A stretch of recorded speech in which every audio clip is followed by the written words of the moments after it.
You talk about blacking out. Let me tell you something about the documents that the Justice Department released, 100 pages. And you know what they look like? All black, just 100 pages of redaction. That's the transparency we're getting here. I'm Alan, and welcome to the Facts File. What I'm about to tell you today is going to make your blood boil. The legal deadline to release the Epstein files has arrived.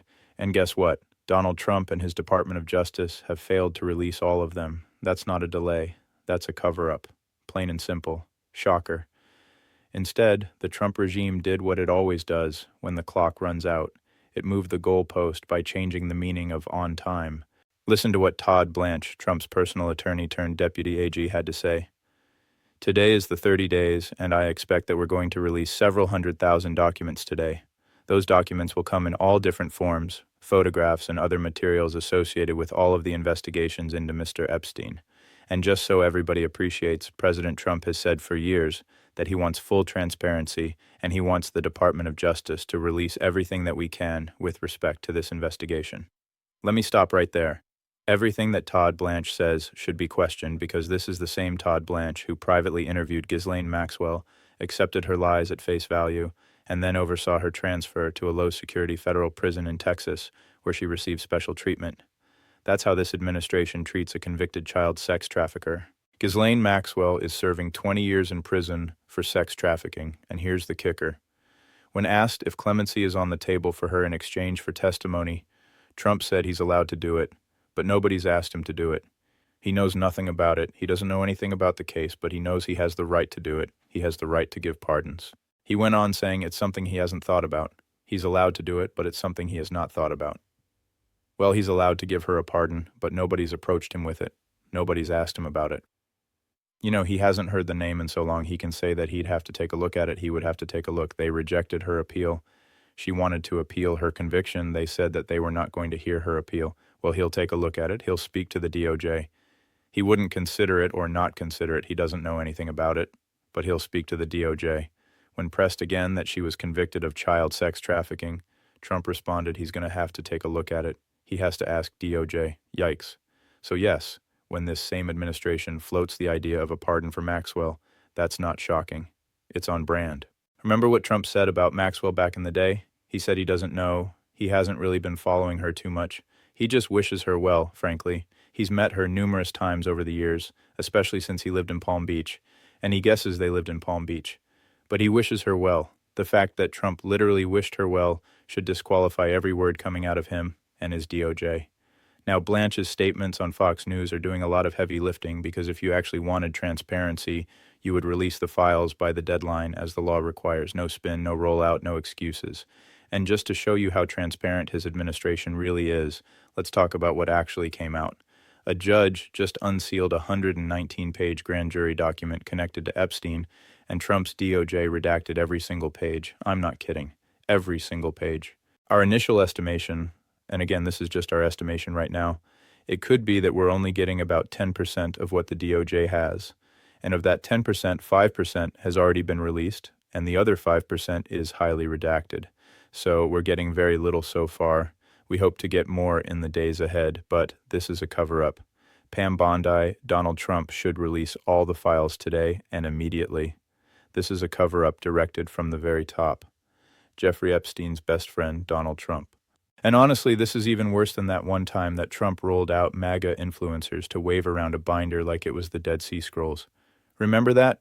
The binder that said the most transparent administration in history. The binder that proudly mentioned the 45th and 47th President of the United States, Donald J. Trump. That binder was filled with old, already redacted documents, many of them redacted even more than before. We somehow got less information than we already had, which honestly takes effort. That's why Cash Patel's FBI has been working overtime to redact names, stall releases, and bury anything connected to Trump. Even Dan Bongino, a hardcore Trump supporter, promised that he would expose the Epstein files. Except then he saw Trump's name all over them, and suddenly, silence. No exposure, no bombshells, just a resignation via tweet. Trump didn't even pretend to support releasing the files until June 2024 when Fox News put him on the spot. They asked, would you declassify the 9/11 files? Yeah. Would you declassify JFK files? Yeah. Would you declassify the Epstein files? And here's what Trump said. Yeah. Yeah, he would. He guesses he would. He thinks that less so because, you don't know it. You don't want to affect people's lives if it's phony stuff in there, because there's a lot of phony stuff with that whole world. You don't have to be a stable genius to know that this guy was going to delay. I mean, Trump hesitated as soon as they brought up Epstein. Then he warned about phony stuff in the files. That right there was the tell. Even after returning to office, Trump has repeatedly tried to distance himself from Epstein, lashing out at reporters for daring to ask about the dead pedophile that he used to party with. He said, "Are you still talking about Jeffrey Epstein? This guy's been talked about for years. You're asking, we have Texas, we have this, we have all of the things, and people are still talking about this guy, this creep. That is unbelievable." Trump calling Epstein a creep is rich, especially coming from a guy who has a long documented history of creepy behavior, like watching underage girls get undressed at Teen USA pageants. Donald Trump loves a beauty pageant. And by his own admission, he was no stranger backstage while owning parts of 3 different pageants for nearly 2 decades. He said they're standing there with no clothes. Is everybody okay? And you see these incredible-looking women, and so he sort of gets away with things like that. He'll go backstage before a show, and everyone's getting dressed and ready and everything else, and, no men are anywhere, and he's allowed to go in because he's the owner of the pageant, and therefore he's inspecting it. Trump is such a creep that he sexualized his own daughter for years. He said that if Ivanka weren't his daughter, perhaps he'd be dating her. When asked what's the favorite thing you have in common with your father, Ivanka said either real estate or golf. Trump's response? Well, he was going to say sex, but he can't relate that far. Another time he said, yeah, she's really something. And what a beauty, that one, if he weren't happily married and, her father. Trump is so obsessed with his own daughter that he will literally stop a nationally televised press conference just to creep on a woman that he thought looked like Ivanka. And that happened this week. He was giving a speech and suddenly stopped and said, "Boy, do you look like Ivanka? Has anyone ever told you that?" He's looking. He's saying, "Is that Ivanka? Could you just turn around for the camera? Does she look like Ivanka?" It's the most unbelievable thing. He didn't want to take a chance. He says, "Is that Ivanka? You look just like Ivanka," which is a great compliment, actually. Creep. So like I said before, Trump was never going to release the files, especially when his name is all over them. Todd Blanch claims President Trump signed that law 30 days ago, and they have been working tirelessly since that day to make sure that they get every single document that they have within the Department of Justice, review it, and get it to the American public. Liar. He continued, "The most important thing that the Attorney General has talked about, that Director Patel has talked about, is that they protect victims. And so what they're doing is they are looking at every single piece of paper that they are going to produce, making sure that every victim, their name, their identity, their story, to the extent it needs to be protected, is completely protected." First off, that's a lie. We've already seen what Republicans do when they claim they're protecting victims.